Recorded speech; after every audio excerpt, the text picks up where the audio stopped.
Assalamualaikum warahmatullahi wabarakatuh. Halo semuanya, jumpa lagi dengan saya Chow Sing Sing, kurator dari podcast Horror Net Story. Halo, apa kabar semuanya? Semoga kalian semua sehat-sehat ya.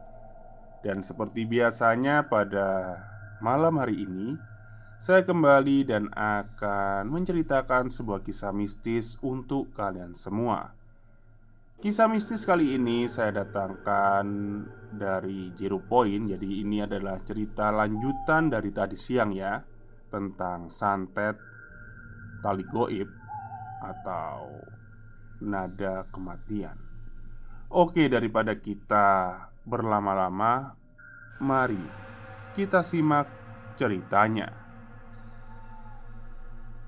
Pagi hari, Sarah mengeluh badannya pegal-pegal dan minta dicarikan tukang urut ke Ningsi. Bersama dengan itu, tak lama berselang, Yono datang bersama orang pintar, alias dukun yang sebelumnya memang dipinta datang oleh Sarah ketika dirinya mulai merasa ada yang tidak beres. Entah mengapa orang pintar itu tercengang melihat Sarah. Mereka berbicara di pekarangan depan rumah. Saya penulis tidak mendapatkan informasi apa yang mereka bicarakan karena Nana, narasumber, kala itu tetap berada di dalam rumah bersama Bu Ningsi. Tapi yang pasti, pembicaraan itu semantik emosi Sarah, kemudian mengusir sang dukun, yang mana merupakan kerabat dekat Yono juga. Buktikan omongan saya. Petaka akan menghampiri ibu dan rumah ini. Semoga kalian semua selamat. Itu adalah ucapan terakhir sang dukun sebelum akhirnya pergi meninggalkan rumah itu. Setelah itu, Sarah nampak frustasi. Emosinya meledak-ledak. Sedangkan Yono menjadi gusar, kemudian pergi tanpa pamit. Hari-hari berikutnya, teror semakin menjadi. Ningsi melihat sosok mirip Bu Sarah bergelantungan di pohon dengan posisi kepala di bawah dan kaki di atas. Lantunan Nana Bobo dengan bait yang diubah mengerikan itu selalu Nana dengar setiap malam, yang membuat dirinya tak berani membuka mata. Kesehatan Sarah pun menurun. Dia terus batuk-batuk dan mengeluh sakit kepala. Dia juga merasakan badannya begal-begal kian hari. Tatapan Ningsi kepada majikannya pun mulai berbeda. Ningsi nampak menjaga jarak dengan Sarah. Suatu malam, Sarah memergoki seorang laki-laki berpakaian mirip maling, serba tertutup, sedang mengelilingi rumahnya menaburi sesuatu yang diketahui itu adalah tanah lembab. Namun sayang, sosok itu melarikan diri dengan cepat, seolah hafal betul dengan tata letak rumah ini. Kemudian hari berikutnya, peristiwa yang mengerikan terjadi lagi. Langit semakin gelap dengan bulan yang tertutup awan. Begitupun dengan sebagian besar lampu-lampu rumah sudah diredupkan.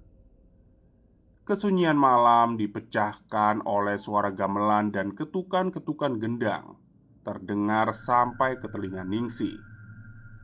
Ningsi yang penasaran mengikuti arah sumber suara itu. Ningsi melangkah dengan gemetar. Dia berupaya mempertahankan kendali beraninya. Suara gamelan dan pengiring tradisional lainnya terdengar semakin nyaring di telinga. Ningsi terus mendekat, lalu mengintip ke arah ruang tengah dari sudut dapur yang dekat dengan kamarnya. Betapa terkejutnya Ningsi melihat sosok Ibu Sarah yang mengenakan pakaian adat tradisional dan menari meliuk-liuk sembari menembang lagu Jawa. Wajah Sarah hancur, matanya bolong. Dia menari dengan lihai, mengibaskan selendang merahnya. Perlahan, sosok itu mendekati Ningsi. Perlahan sembari tetap menari dengan mulut menyeringai. Bisa dibayangkan kan? Ingin rasanya Ningsi berlari 1000 langkah. Namun, untuk mengangkat satu kaki saja, Ningsi tak mampu. Tubuhnya gemetar mematung. Lidahnya mendadak keluh untuk berteriak.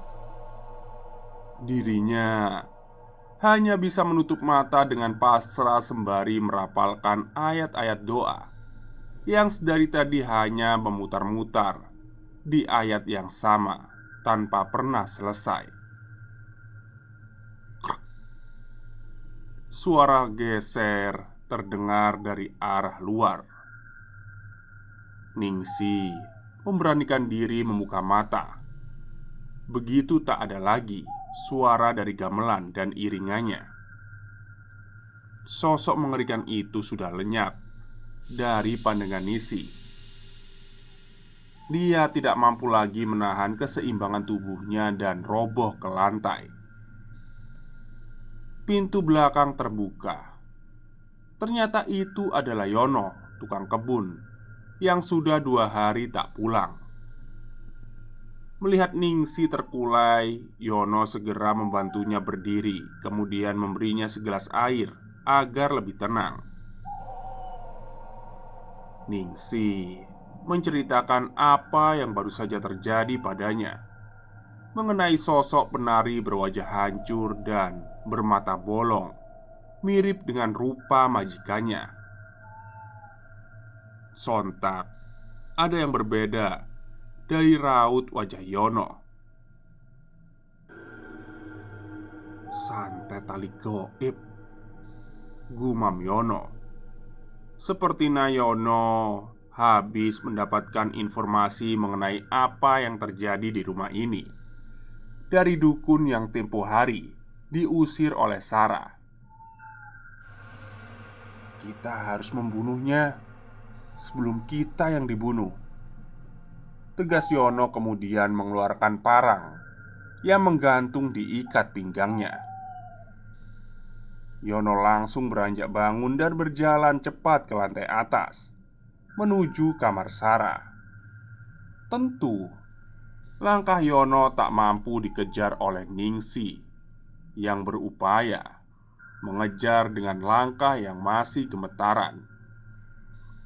Ningsi berteriak berupaya menggantikan Yono, namun tetap diabaikan. "Yon, kamu mau apa, Yon? Jangan! Yono, berhenti!" Setibanya di lantai atas, Yono sudah tak lagi terkejar. Naluri Ningsi justru menuntunnya untuk lebih dulu ke kamar Nana yang letaknya lebih dekat untuk mengamankan Nana. Terdengar suara pintu tertutup keras dari kamar Bu Sarah. Ningsi panik. Dia benar-benar tidak tahu apa yang harus diperbuat selain menggendong Nana yang sedang tidur, lalu dibawa bersamanya untuk memastikan Nana aman. Meskipun tak ada yang menjamin keselamatan siapapun malam itu, samar-samar terdengar suara jeritan Bu Sarah dan barang-barang pecah belah. Hingga kemudian suara Bu Sarah menjerit keras. Sontak Ningsi secepat mungkin bergegas menuju kamar Sarah sembari mendekap Nana. Betapa terkejutnya Ningsi.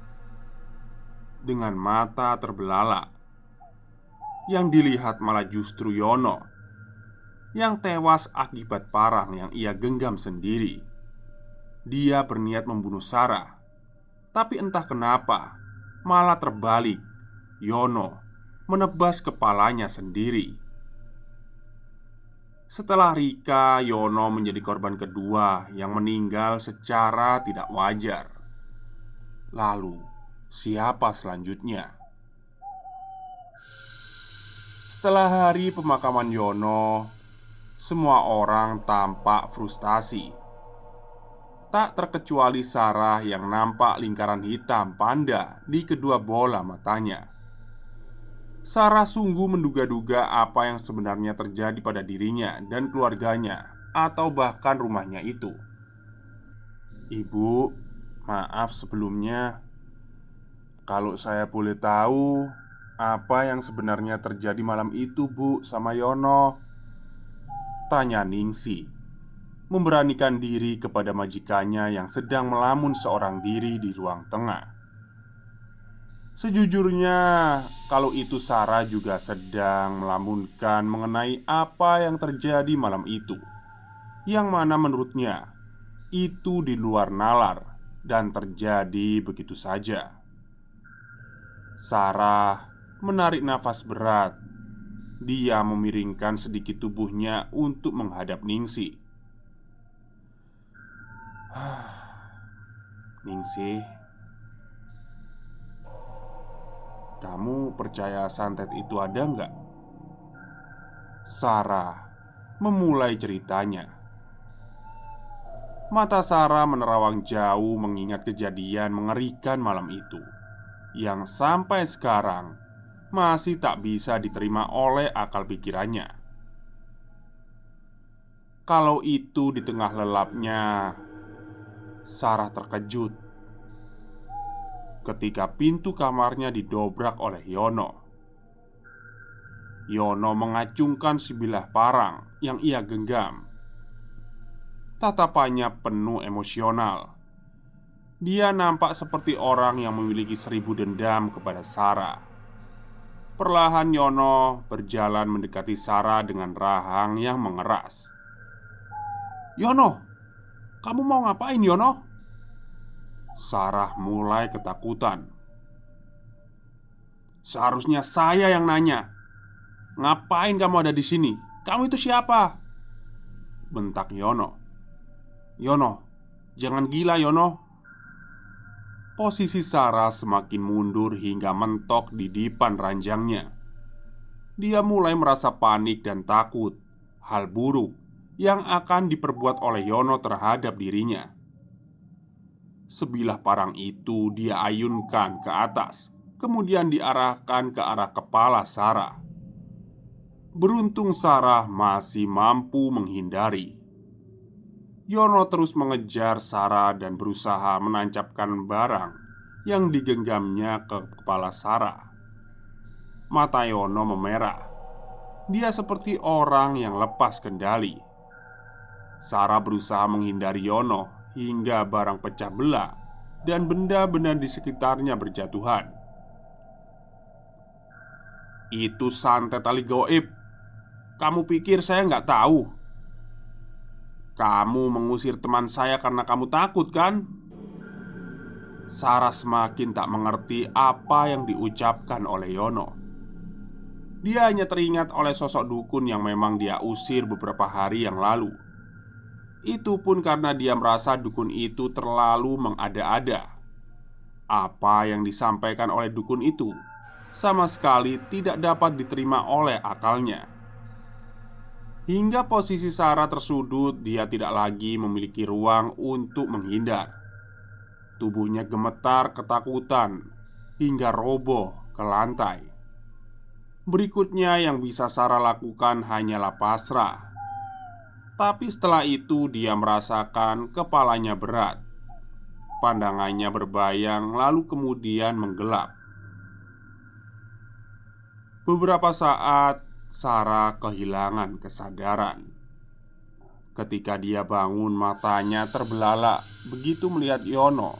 Kepalanya sudah tertebas oleh sebilah parang yang dia genggam sendiri. "Aku benar-benar gak ngerti, Neng. Ada apa sih sebenarnya?" kata Sarah menutup ceritanya. dengan sebuah pertanyaan kepada Ningsih. "Yono juga ngomong sama aku, Bu. Sebelum dia naik ke kamar ibu, dia membicarakan soal santet tali gaib. Katanya dia mau bunuh ibu sebelum ibu yang bunuh kita," jawab Ningsih dengan nada hati-hati agar tak membuat majikannya tersinggung. "Oh iya, Bu. Soal santet, saya percaya santet itu nyata. Di kampungku, keluargaku juga pernah ada yang jatuh kena teluh, Bu. Tapi kalau Ningsih boleh saran, sebaiknya kita harus segera mencari pertolongan. Jangan diem aja," tutup Ningsih. Kemudian dia berpamitan ke dapur. Ucapan Ningsih membuat Sarah tenggelam di dalam pikirannya. Sampai ia lupa ada gadis kecil yang tengah merasakan hal serupa, sedang duduk terdiam di sampingnya. Di balik diamnya, ingatan Nana merekam semua kejadian mengerikan yang menimpa keluarganya saat itu. Dan kematian Yono masih belum menjadi akhir dari teror yang semakin menjadi-jadi itu. Beberapa hari berselang, Yahya datang mengunjungi rumah bersama Mayang. Tujuannya untuk menjemput Nana. "Aku sudah bilang, kamu boleh ambil suami saya." "Ambil, tapi jangan harap kamu bisa ngambil anak saya juga." Sarah benar-benar marah tak terkendali hingga jarinya menunjuk tajam ke arah Mayang. Mayang hanya tersenyum sinis menanggapi. Tetapi Yahya justru nampak begitu marah kepada Sarah yang dianggapnya tak memiliki sopan santun. Terlihat jelas Yahya lebih memilih dan membela selingkuhannya dibandingkan istrinya sendiri. Tangis Nana pecah di antara nada tinggi yang dilontarkan oleh Sarah dan Yahya. Dia merunduk berjongkok sembari menutup kedua telinganya dan kemudian menjerit keras. Jeritan Nana menghentikan perdebatan sengit mereka. Sontak, Sarah langsung memeluk erat Nana dan menenangkannya. Yahya mengalah, dia pun sudah berusaha membujuk Nana untuk ikut dengannya. Namun Nana menolak dengan keras dan memilih untuk memeluk Sarah. "Nah, tante pulang dulu ya. Kalau nanti takut, kamu merem aja." Itulah ucapan kalimat yang diucapkan oleh Mayang kepada Nana sembari mengelus kepalanya. Waktu itu, Nana belum mengerti apa yang dimaksud oleh Mayang. Namun ternyata ucapan itu merupakan sebuah pesan peringatan untuk hal selanjutnya yang akan menimpa keluarga mereka.